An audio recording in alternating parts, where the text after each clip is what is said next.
Okay, kinetic and gravitational potential energy, part 2. So for part 1 we dealt with kinetic energy, talked about that in terms of work done. Now we'll look at something else, potential energy, stored energy in terms of gravitational. So stored energy an object has due to being lifted off the ground or some other quote-unquote base level, which we assume to be a zero level, but it's not necessarily on the ground, so to speak. So I have that, a quick picture of that. So for example, lifting a box off the ground, that's ground level. Work done equals delta E. In this case, delta E is gravitational energy. Or the box could have been on a table here, lifting it from that table to there. That would be considered to be the base level or the zero level. It's not a ground level, it's some other level base. So once again, if we were doing work there, work is equal to change in energy. In this case, the energy is stored in that. So once again, energy doesn't have to be kinetic energy, it can be gravitational, depending upon the circumstance.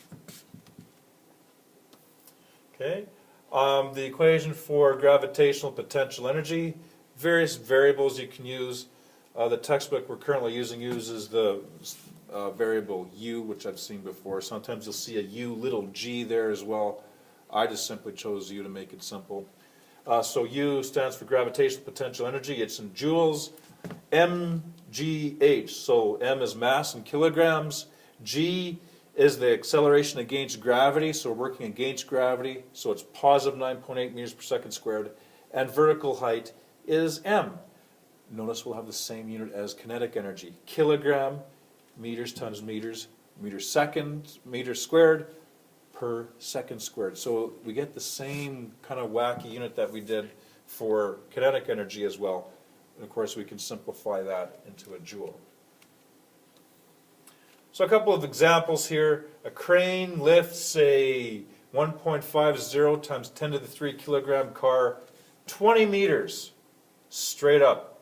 How much potential energy does the car gain?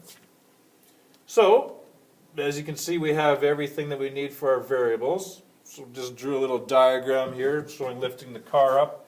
U equals mgh, 1.50 times 10 to the 3 kgs, multiplied by 9.8 meters per second squared, multiplied by 20.0 meters.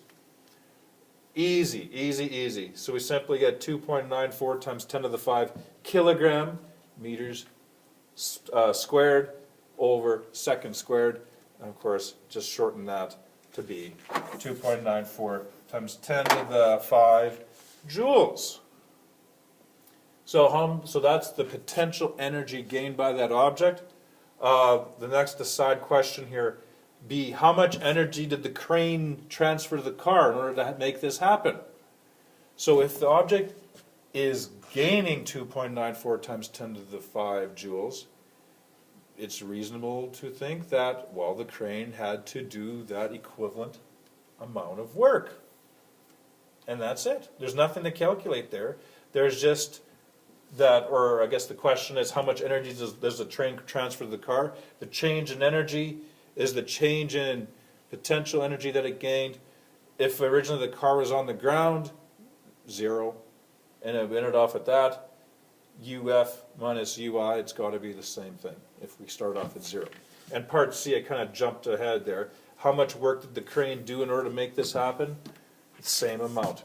The work done is equal to change in energy there. So whatever work the crane had to do, the object gained an equivalent amount of energy. And in this course, the energy is potential energy. Okay, so potential energy, we have two types of energy now we're looking at. Kinetic energy, energy of motion, gravitational potential energy, energy due to an object gains due to being lifted up against the ground.